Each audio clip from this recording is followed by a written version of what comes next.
La plupart qui ont infiltré le RDPC sont les membres de la base. On a vu une femme au Canada qui dit qu'elle ne peut pas aller au Cameroun parce qu'elle a demandé l'asile, comme quoi le femme là coupe les têtes au Cameroun. C'est pour ça qu'elle a quitté le Cameroun parce qu'il y a le femme là, si elle retourne, on va couper sa tête. Est-ce qu'elle ne peut pas venir chercher ses papiers tranquillement sans vraiment tenir l'image du Cameroun? Déjà, de toute façon, les activistes camerounais ne servent à rien. Il n'y a déjà pas le droit de vote. La plupart n'ont même pas de carte d'électeur. Et comment se fait-il? Ils ne peuvent même pas voter. Comment se fait-il? Parce que j'ai toujours dit que ce sont des prostituées politiques. Bonjour, bonsoir à toutes et à tous. Marilyn Tiger, bienvenue sur All for TV.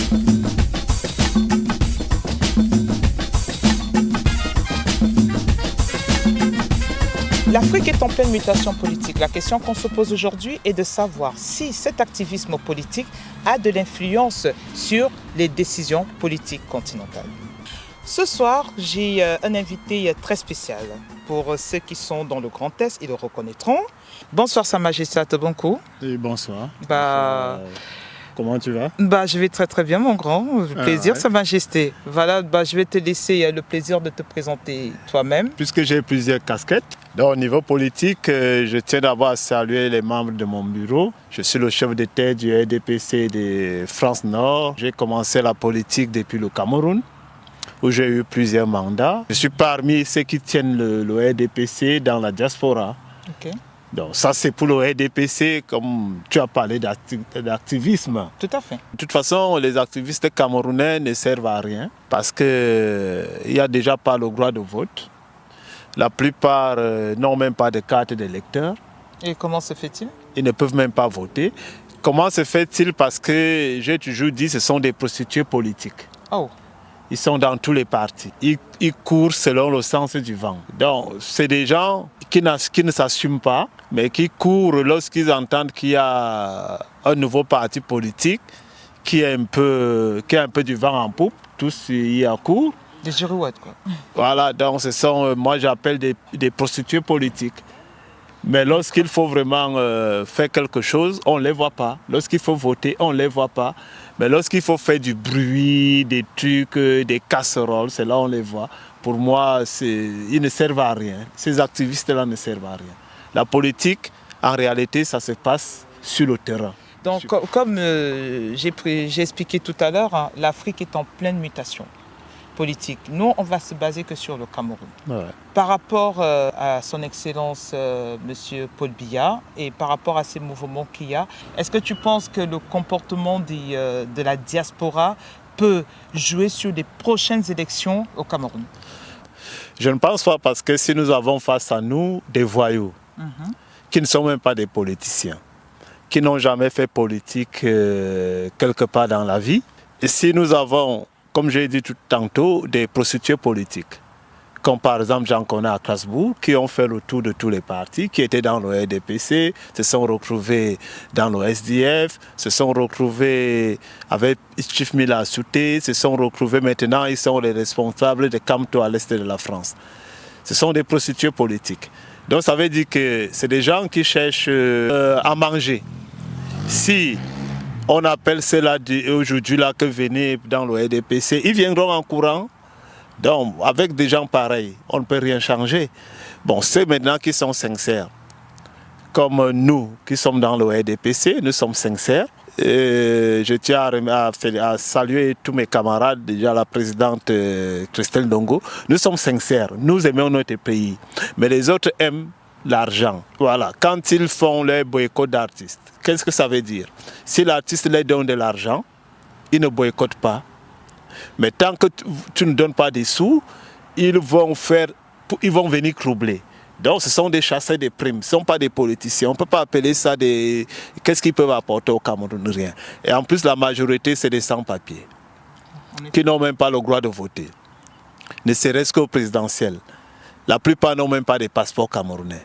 Je dis bien la plupart, ils n'ont même pas de passeport camerounais. Ah, d'accord. Qu'est-ce que ceux-là peuvent apporter au Cameroun en dehors de tenir l'image du Cameroun? On a vu une femme au Canada qui dit qu'elle ne peut pas aller au Cameroun parce qu'elle a demandé l'asile, comme quoi le femme là coupe les têtes au Cameroun.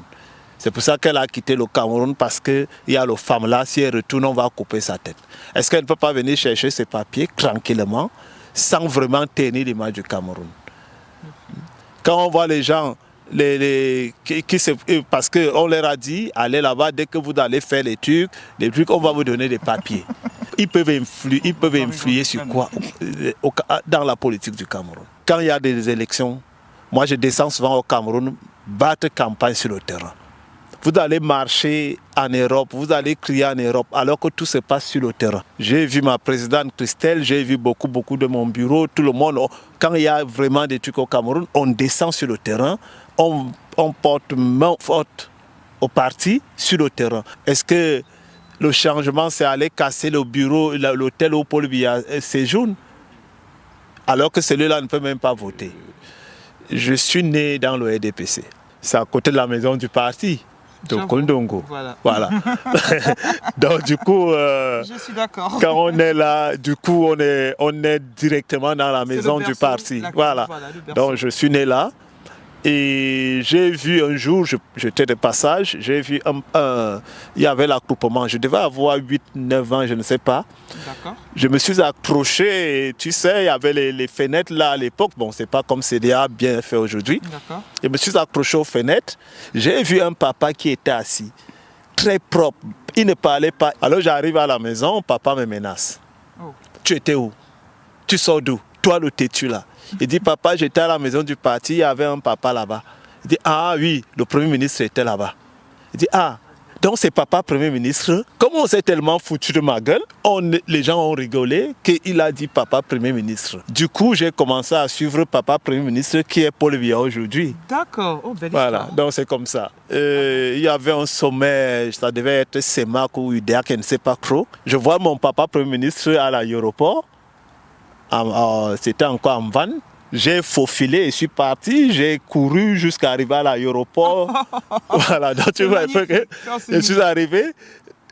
Je force les militaires, ils me poussent jusqu'à un chef là a dit laissez l'enfant là.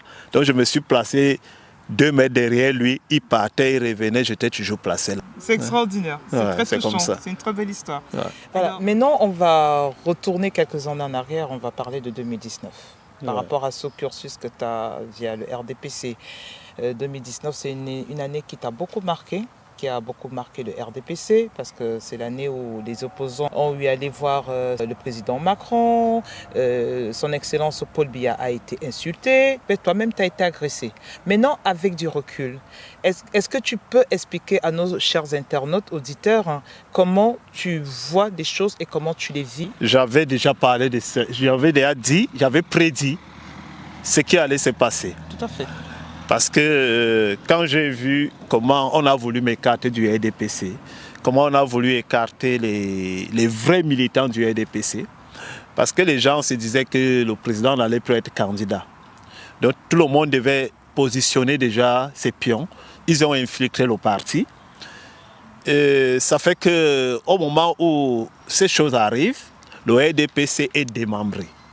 Il n'y a pas de militants qui défendent le parti parce que la plupart qui ont infiltré le RDPC sont les membres de la base. Donc ils ont écarté, moi-même j'étais écarté. Une parenthèse, pour ceux qui ne savent pas c'est quoi la base, est-ce que tu c'est ce qu'ils ont donné brigade anti-sardina, comme si quelqu'un n'a jamais mangé de sardines au Cameroun. Bon, donc quand ça se passe comme ça, moi-même à l'époque, je suis simple militant comme on dit, pour la première fois de ma vie. Je ne suis pas membre d'un bureau, parce que moi-même j'ai été écarté. Donc il fallait tout faire pour énerver les militants du RDPC. Mais là, ils se sont trompés, c'est que moi je ne suis pas militant du RDPC. Je suis biaïste, avant d'abord. Que RDPC ou pas RDPC, je m'en fous. Mais tu ne touches pas à Paul Biya. Donc, après, il y a eu donc des gens, on a entendu des choses, ils étaient financés, ils avaient des millions. Mais pourquoi est-ce qu'ils ne pouvaient pas faire ça? Parce qu'ils étaient financés. Parce que ceux qui finançaient voulaient absolument que le président Paul Biya soit démissionne, soit comme ça, dans leurs rêves, que leur type allait être président. Ce qui est impossible. Vous ne pouvez pas faire des trucs en Europe et dire qu'il y aura des percussions en Afrique. Vous êtes combien en Europe? même pas 10 000. Alors que le Cameroun, c'est plus de 27 millions d'habitants. Si le Cameroun dit, mais les petites choses qu'on peut faire ici à 10 ou 15 n'ont aucun impact pour moi. Mais sauf que ce qui est positif, c'est ça qui a de l'impact au Cameroun. Tu es venu me voir aujourd'hui parce que tu as vu le travail, l'impact que j'ai, où ils m'ont cherché, ils ont toutes les listes où ils devaient tuer les gens, j'étais toujours en tête des listes. C'est vrai. Mais sauf qu'ils ont oublié que je suis quand même né en Kondongo. Ça, c'est clair. Donc, c'est pas facile. On nous dit c'est pas facile.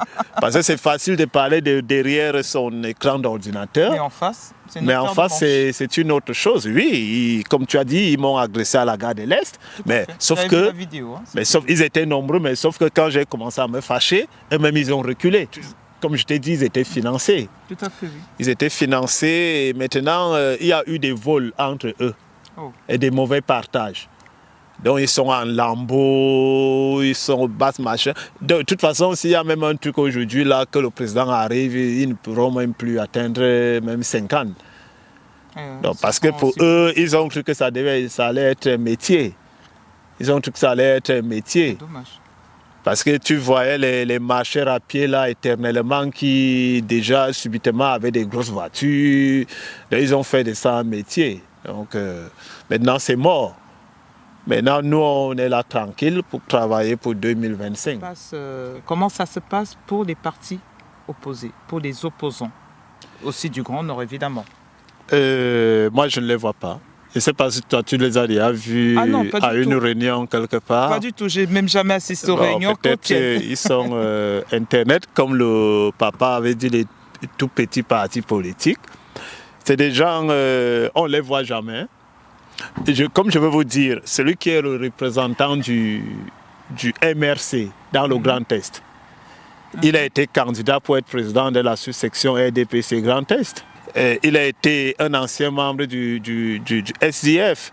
Il a été un ancien membre, il a travaillé avec Chief Mila Souté. Tout ce monde-là, ils étaient d'abord dans le SDF, qui était avec Chief Mila Souté, j'ai oublié un peu le nom de son parti, aujourd'hui qui sont dans le MRC. C'est ce que j'ai dit, ce sont des prostituées politiques. Donc moi je ne peux pas appeler, moi je ne sais pas, moi je n'ai jamais vu un meeting de ces gens quelque part. Soit ils ont peur, parce que comme ils jouent sur plusieurs tableaux, ils ne s'assument pas. Puisqu'ils jouent sur plusieurs tableaux. Ils ne s'assument pas. Moi, je ne les vois pas. Moi, je sais qu'ici, il n'y a que le RDPC. Si aujourd'hui, tu as un message à passer à son Excellence, M. Barthélemy Paul Biya, que voudrais-tu lui dire par rapport au RDPC, à savoir Rassemblement démocratique du peuple camerounais? Je veux seulement rassurer le président qu'enfin, nous avons réussi à remettre... à reconstruire le RDPC de France. Je ne peux pas parler des autres pays. Et nous avons réussi à enlever celle-là qui dérangeait. Nous avons réussi parce qu'il est impossible que le président arrive en Europe et que personne, il est dans tous ces problèmes, il n'y a personne. Il n'y a pas le RDPC. Le RDPC se cache. Le RDPC, tu as vu, à Genève, j'étais le seul qui portait le RDPC. Le seul qui portait le RDPC. Et moi, sortant de France, alors qu'on me dit qu'il y a le RDPC en Suisse. On me dit qu'il y a le RDPC en France. On me dit, j'étais le seul qui portait le RDPC. C'est vrai aussi qu'il y avait mes 3 camarades qui venaient de Bordeaux, qui avaient les échappes. On va dire qu'on était les 4 qui ont assumé le RDPC. Donc je veux rassurer le président, en tant que chef de terre du RDPC de France Nord, il n'y aura plus jamais ça. Si nous sommes informés, je vais me charger parce que c'est mon rôle. Exactement. C'est mon rôle de mobiliser, c'est mon rôle, c'est le rôle que j'ai choisi. Si je suis informé à temps, il n'y aura plus jamais ce manque de respect. Je veux que tu nous parles plus de toi et de ce parti politique, parce que c'est très important pour nos auditeurs. Majesté, parce que je suis du sang noble. Donc l'intronisation traditionnelle, je l'ai eue du vivant de mon père. D'accord. Et l'intronisation traditionnelle est plus importante que l'intronisation qu'on voit là avec les sous-préfets, les préfets. Voilà, administrative et tout. Mon père a appelé toute la communauté, tout le monde. Donc, Moi, j'ai eu cette intronisation traditionnelle parce qu'on dit bien chef traditionnel. Moi, je ne veux pas qu'on parle d'un chef administratif. Je suis un chef traditionnel parce que mon père a voulu le faire de son vivant. Il a appelé toute la communauté. Tout le monde s'est prosterné. Maintenant, s'il y a des gens donc, qui veulent discuter la chefferie administrative, je m'en fous. Je m'en fous de la chefferie administrative, mais c'est que mon père m'a laissé, c'est la chefferie traditionnelle. Un titre indélébile. Voilà. Voilà, nous sommes arrivés à la fin de cette interview avec Sa Majesté, Monsieur Joseph Atebankou. En vous remerciant, je vous souhaite une bonne soirée. À très bientôt pour une prochaine édition. C'était Marilyn Tiger en direct de All for TV. Marilyn Tiger en direct de All for TV, votre chaîne d'information basée sur des émissions musicales, politiques, culturelles, sans oublier les potins. Vous avez des business à lancer, vous avez des événementiels, des programmations à mettre en place.